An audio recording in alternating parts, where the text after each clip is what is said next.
Hi. So today I decided to do a quick video on what the humanities are in higher education. This is not for any of my classes, but I know some of my students are starting to follow and subscribe to my channel because I'm posting so many lectures this semester. And this is an important topic for me.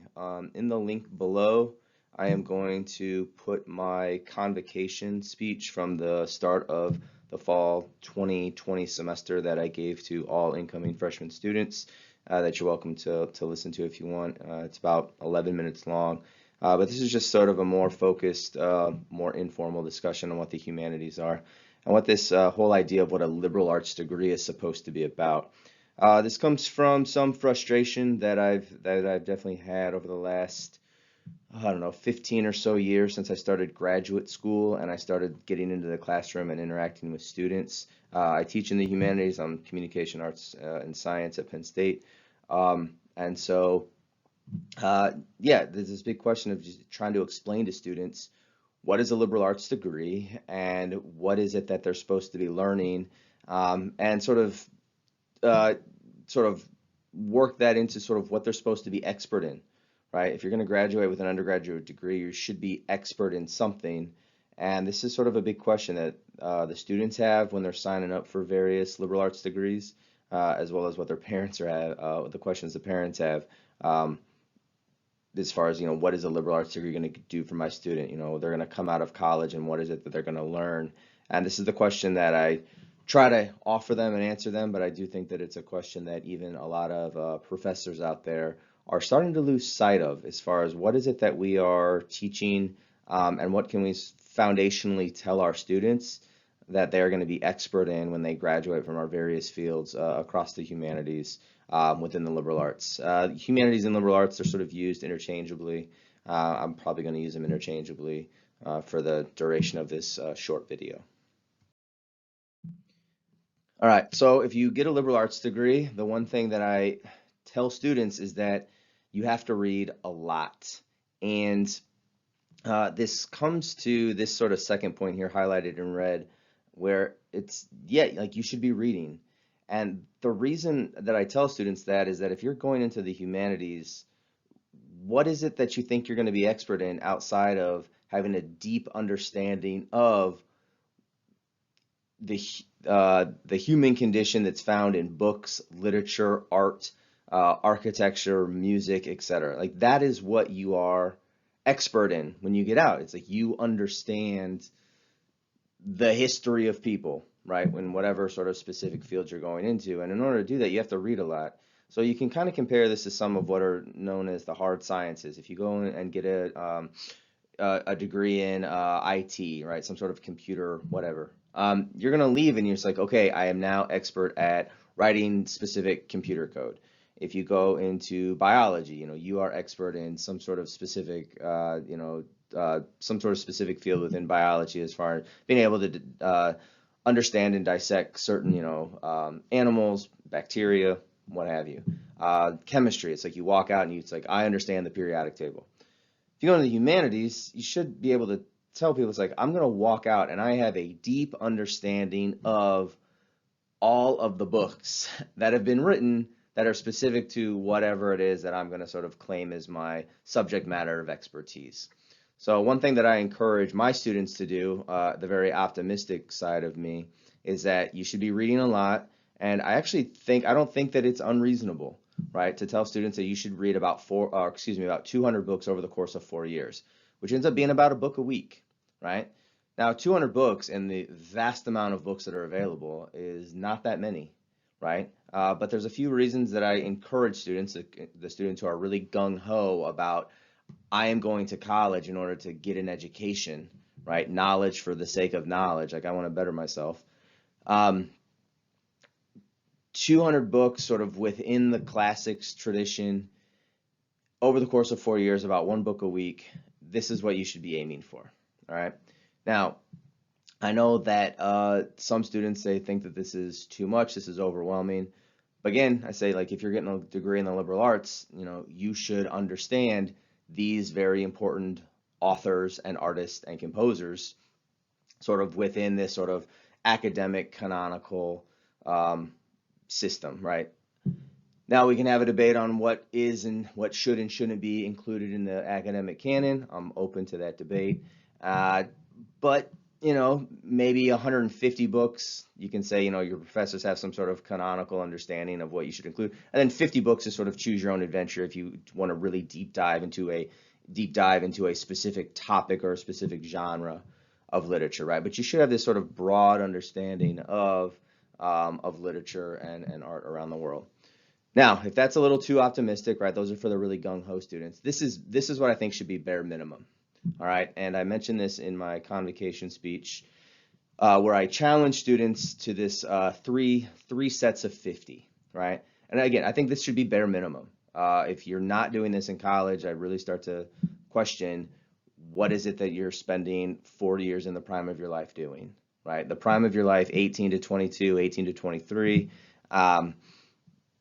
If you're not doing these things, it's like there's a lot better ways to spend $50,000 over the course of 4 years, right? You might as well buy some travel tickets and go around the world for 4 years. And I don't mean that flippantly. I mean that as a very real, get a good foundation under yourself as you are entering adulthood. And there might be better ways for you to spend that $50,000. I think it's well spent in college if you have a good plan going in. So what I encourage students to do is to sort of create what I call the 50-50-50 plan for themselves, right? So you create 3 lists. This is freshman year. One list should be 50 classic books that you're going to read.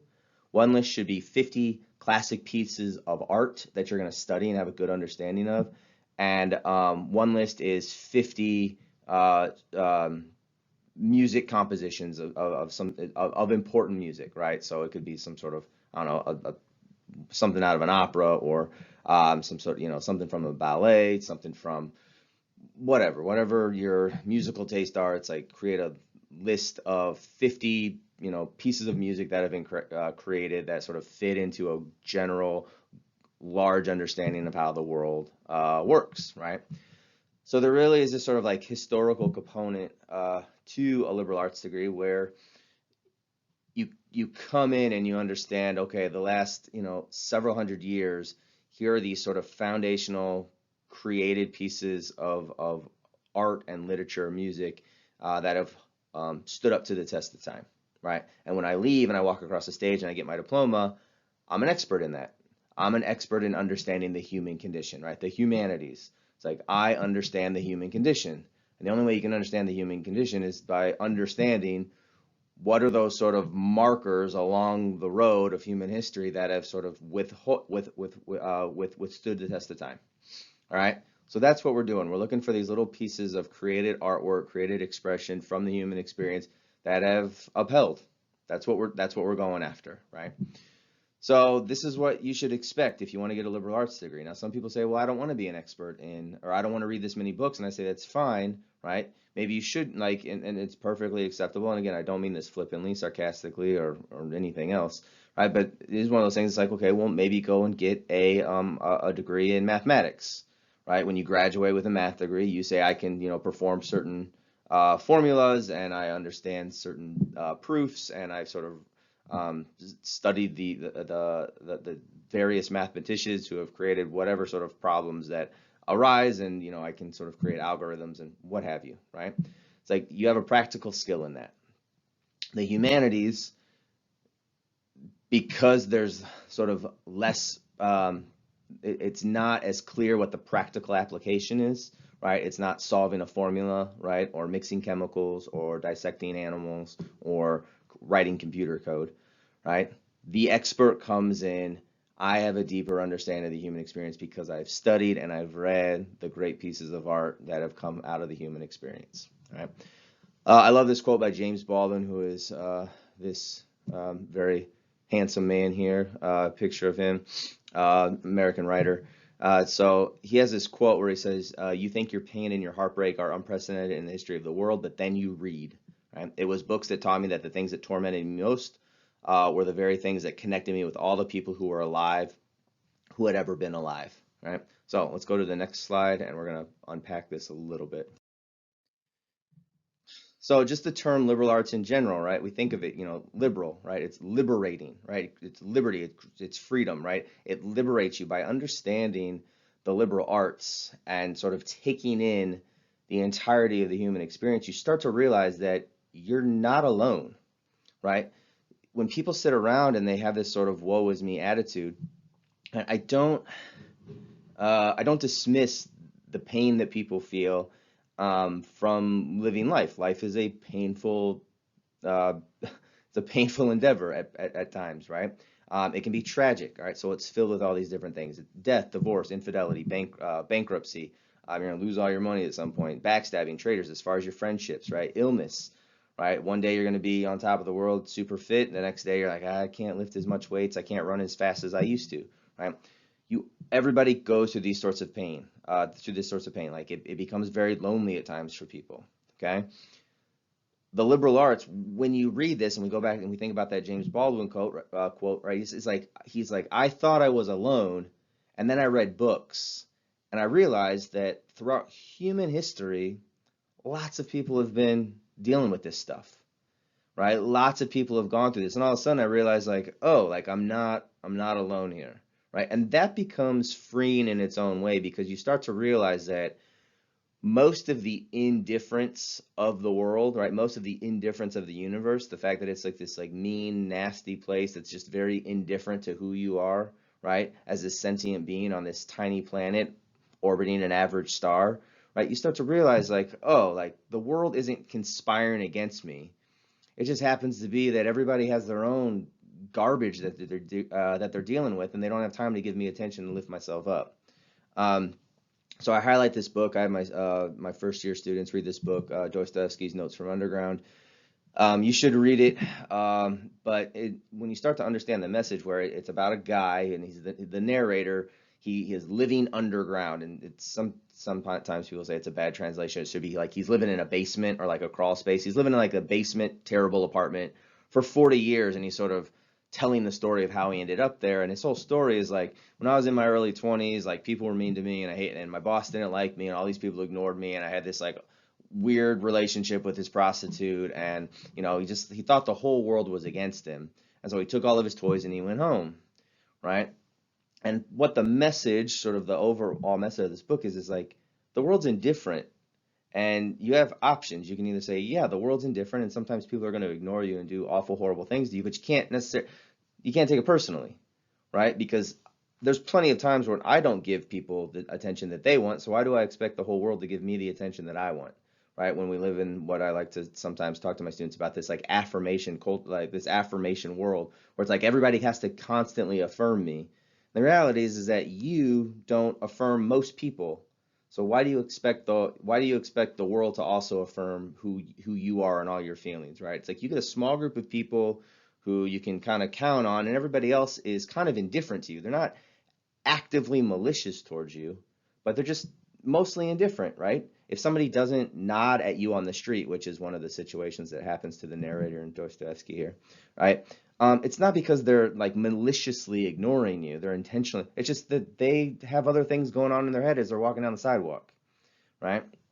So yeah, life is tragic, right? And when you realize that, you start to realize that people do awful things and it has nothing to do with you, right? Most people just do things because they're trying to get through life as best they can as well. Sometimes it definitely has negative effects on you, right? It can hurt you very deeply, right? But there's no reason except that like that's what people do sometimes. And when you read these classic books, right? When you have a really solid liberal arts education, what you start to realize is that people have been writing about these themes for a long time, and you start to realize, like, oh, lots of other people have gone through like tragic death situations. Oh, lots of other people have been through a divorce. Oh, lots of other people have experienced have experienced infidelity, or a spouse left them, or they struggle with their sexuality, right? Obviously, like, sex is a big theme in a lot of these books, right? Plenty of people have gone bankrupt. They can't figure out their jobs. They can't figure out what they want to do with their life. There's plenty of writing about people struggling with their fathers, right? Sons and fathers is like a big one. I forgot to put the picture up here. I talk about it in a lot of my lectures, but the myth of Saturn devouring his son, right? This Roman god who is father, and there's this famous Goya painting, and there's also a painting by Rubens. I prefer the Goya painting for lots of reasons, but it's just very dark where it's like this old man is taking his infant child and he's eating him, literally eating him. And you get into this whole like, yeah, fathers and sons have always had this like struggle over like coming to terms of, the son entering the manhood and trying to fulfill, what the father wants. And like that, it's like you start to realize it's like, yeah, that's been going on, right? And if you have a bad relationship with your parents, it's like, well, so do lots of other people, and there's no real rhyme or reason for it except that like this is part of the human experience. You're gonna come in life with during your life you're gonna have friends who are backstabbers, or they're traitors, right? You're gonna have a business partner who's gonna start stealing from the company, and you can't take it personally. It's not like the guy was stealing from the company because he was trying to steal from you. He was just like, I'm just trying to get a little bit more money for myself. Like most people just have blinders on and they're just trying to get through the world as best as they can. And sometimes, again, it has negative effects on you. And when you read the great books and you understand, like, wow, this stuff's been going on for a long time, that's what's so liberating about it. Because all of a sudden you can start to step back and say, okay, bad things happen in life. Sometimes bad things are happening to me, but I don't have to take it personally. I can just realize that bad things happen sometimes because that's part of the human experience. Plenty of other people have gone through this, right? And I go back to that James Baldwin quote. It's like when you read this stuff and you understand it, you're like, yeah, like that's what happens when you're a human being, right?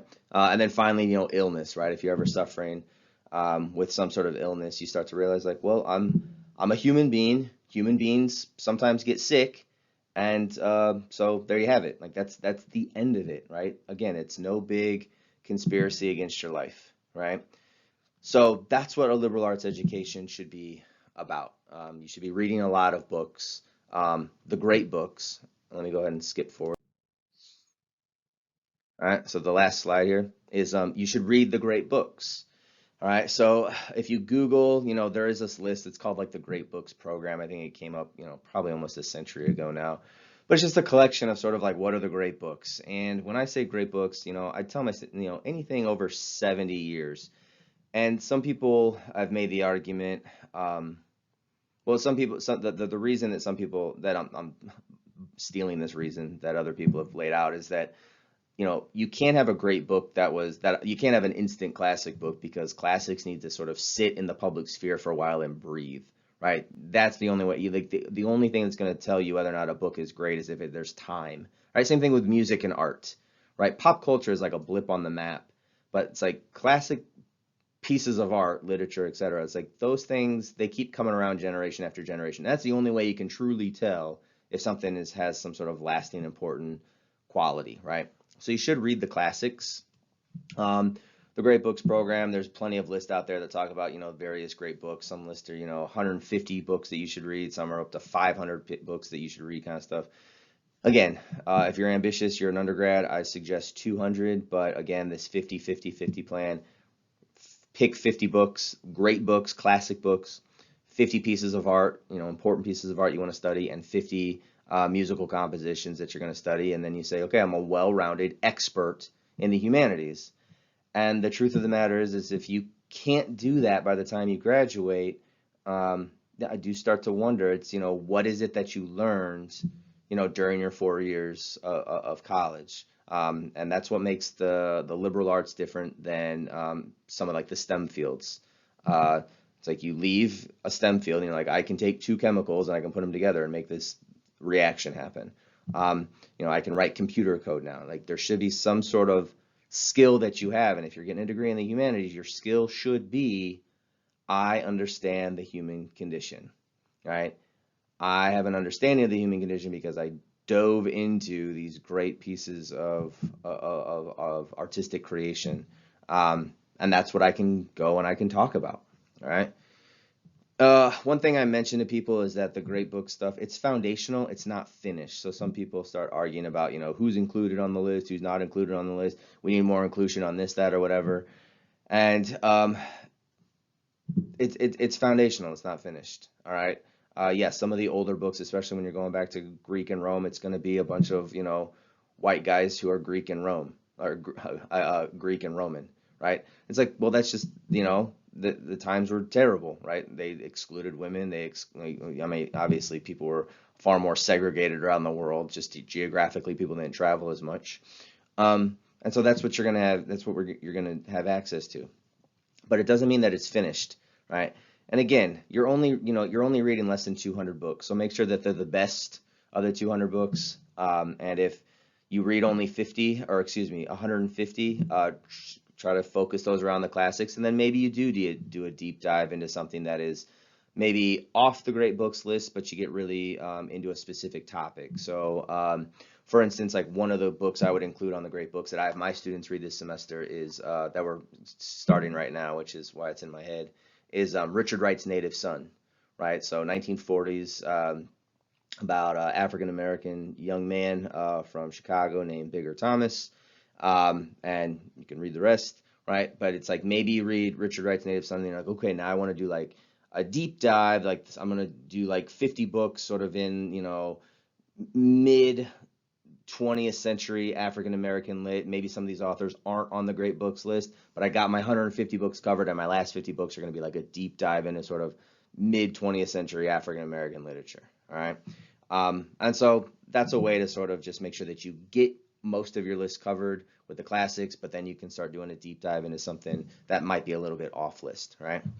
And then finally here, it's like, you can read the New York Times bestseller stuff later. I know that there's a lot of sort of freshman book programs out there who say, okay, this is like the cool new writer that's on the New York Times bestseller list all the time. And again, I don't know if those books are classics or not. I mean, they might be a good read right now, but again, staying power in the public sphere, books that have meaning and relevance 50, 100, 200 years later after their production or after they're first written. Same with artwork, same with classical music. This is why these things are considered important. So my guess is that if you become like a lifelong reader, it's like you're going to read the New York Times bestseller stuff. My guess is that after you leave college, you're never going to have a chance again where you sit down and you read Homer, right? The Iliad, the Odyssey, reading Aristotle, Hemingway. If we get into like Dostoevsky, right? Russian literature. It's like you're probably not going to read that on your own. You might, but you probably aren't, right? If we're truthful about it, you probably won't. Okay, so read it now while you're in college, and then you're also talking about it with other people who are reading it. Because when you get older, I mean, you probably are going to just read like, fun little crime fiction books that you get out of the airport, bookstore, right? Those New York Times bestseller lists that are in the New York that are in the bookstores all over the airports. It's like that's probably what you're going to be reading, okay? There's nothing wrong with that, but it is one of those things. It's like if you're reading that in college, like I do get concerned that you're not reading these classic books, and it's like you're probably never going to have a time where you are actively engaged in those discussions ever again, right? Same thing is true with like pop music. It's like you want to study like Kanye West and Beyonce for a class. It's like, okay, but you're probably going to listen to Beyonce well after you're done with school. You're probably not going to listen to Mozart that much.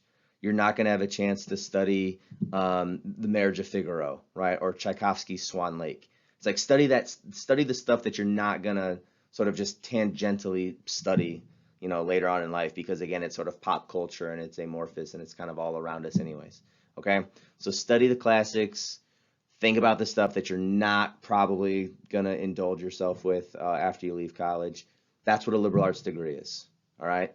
Be an expert in the liberal arts. If you want a liberal arts degree, say, I took 4 years to study the liberal arts and I am an expert in this stuff. And the only way you can be an expert in this stuff is by reading classic books, studying classic art that